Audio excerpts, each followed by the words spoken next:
नमस्कार। स्वर विज्ञान एक चमत्कार। स्वर विज्ञान संपर्क रे आमे समस्ते अनेक अनेक कथा जानिचंती। एई स्वर विज्ञान होची श्वासर विज्ञान। कोभଳି आमे श्वास को ग्रहण करिबा आउ केभଳି भाबरे आमे श्वास को छाडिबा, ये तो होची ताहार विज्ञान।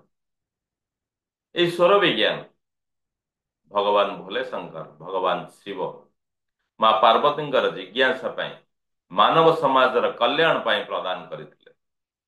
आजी आमे स्वर को एई स्तर रे आलोचना करिबा, एई स्तर रे बुझिबा जे स्वर एक ब्रह्मास्त्र। स्वर विज्ञान एक ब्रह्मास्त्र। यह एक परम प्रभावी एवं शक्तिशाली विद्या। जेतेबेले भी कौनसी प्रकार विपरीत परिस्थिति आसे, कौनसी प्रकार कठिन परिस्थिति आसे, यदि स्वर विज्ञान को आमे व्यवहार करूचंती तेबे केवल ही केवल आमे विजय को प्राप्त करूचंती। ईश्वर विज्ञान बहुत प्रभाव रही। कौनसी कठिन परिस्थिति रे, कौनसी खुशीर समय जेतेबेले आमे अन्य कौनसी विद्या को उपयोग करूचे, जेतेबेले जीवन न कौनसी कठिन परिस्थिति रे अन्य कौनसी रेमेडी, अन्य कौनसी विद्या निजर पराजित हुए बा से विद्या को प्रयोग करी आमे ठीक रे आमर इच्छाकृत आमर इच्छा को पूर्ति करि पारु नाहंती, ठीक से समय रे स्वर विज्ञान एक अद्भुत विज्ञान। स्वर विज्ञान एक ब्रह्मास्त्र जहाँ को प्रयोग करी जीवन न प्रतिटी क्षेत्र रे आमे आमर सफलता को अट्रैक्ट करि पारुचंती। समस्त कार्य रे आमे सफल पाउचंती। स्वर विज्ञान एक एभली विद्या, स्वर विज्ञान एक एभली प्रभावी शक्तिशाली विद्या जहार प्रयोग करिया पाई कौनसी तिथि, कौनसी बार, कौनसी नक्षत्र, कौनसी शुभ बेला, कौनसी अशुभ बेला एको देखिबार आवश्यकता नाही।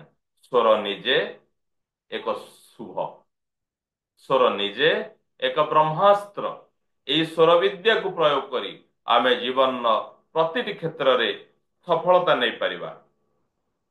तो कौनसी स्वर देवज्ञ भी कहचंती, स्वर उपर साधना करिथिबा महान मनीष मान कहती स्वर विज्ञान मध्य कहे यदि प्रतिदिन दिनचर्या को आमे स्वर विज्ञान सहित पालन करूचंती तेबे निश्चित भाव रे आमे समस्त सफलता को आकर्षित करूचंती। एई स्वर विद्या एभली एक अद्भुत विद्या आमको एक अद्भुत शक्ति प्रदान करे, जोटा कि वर्तमान समय रे आमे तार उपयोग बहुत दूर रे रहिचंती।